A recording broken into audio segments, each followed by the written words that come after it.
Hello everyone, it's Baker from Man vs. Debt here, and today we'll be talking about would you kill a stranger for $1 billion?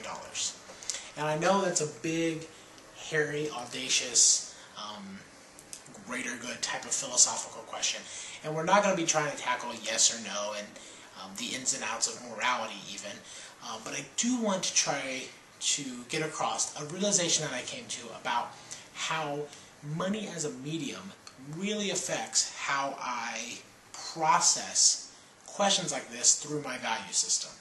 And even that might sound a little hairy, but if you bear with me, I think you'll catch on to what I'm doing here. So, when I was first presented this question, and I first started thinking, really trying to think about it, what it meant to myself, the immediate place I go, and I think the immediate place most of us go, is absolutely not.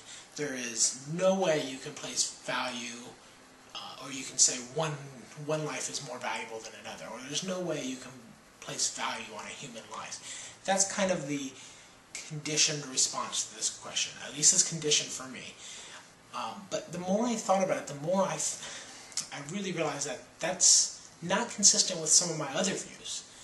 For example, I don't necessarily think all military force is bad.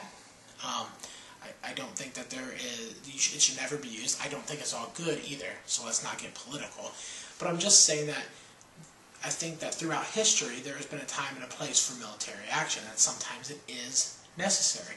And anytime if you believe that it can ever be necessary, of course there's going to be a time when you start to value an ideal more than you value a single life, whether it's your own or somebody else's. And that's just one instance in a military case, but you can take it to a more micro level and say, if someone was going to harm, Courtney or Milligan, there's a clear distinction in my mind that the life of my immediate family is more valuable than the life of anyone else. And so that is a distinction that I do make in my system, whatever, value system, whatever you want to call it. Those people in my immediate family, Courtney and Milligan, have a higher value life-wise than somebody else. That's very natural. This isn't a new concept. But what I'm trying to get at is that there are instances in which we start to place value on life. The tricky part is when we institute the good old-fashioned dollar symbol, when we try to put a number, when we try to quantify it tangibly with a number. That's when we run into the biggest, where it becomes tough, where it starts to become very gray, where it feels negative.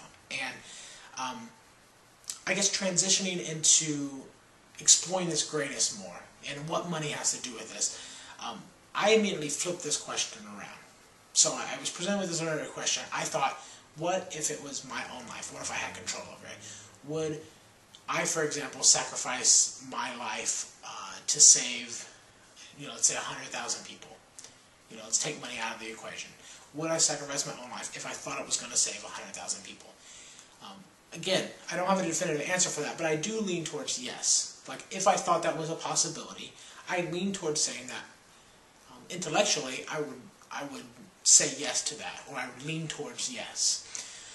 While, if you said, let's say $1 billion to a very tangible charity, like Charity Water, who I'm on the bandwagon of now. I think they do a great job, and I've really started to follow them, and I love what they're doing. If they were given $1 billion, I think they would use it in a very responsible way, and I think it would affect tens of thousands of people for generations to come. So in that case, let's put money in as a medium to the same question and say, would I sacrifice my own life if someone was willing to give $1 billion to charity, to a tangible charity, in my case Charity Water, or any other charity that in your situation? And in that case, my immediate response is, not so fast. That, I'm not trying to make light of it, but it really is. I have some hesitations there when you put money in as a medium. And even thinking about it further, I actually lean towards no.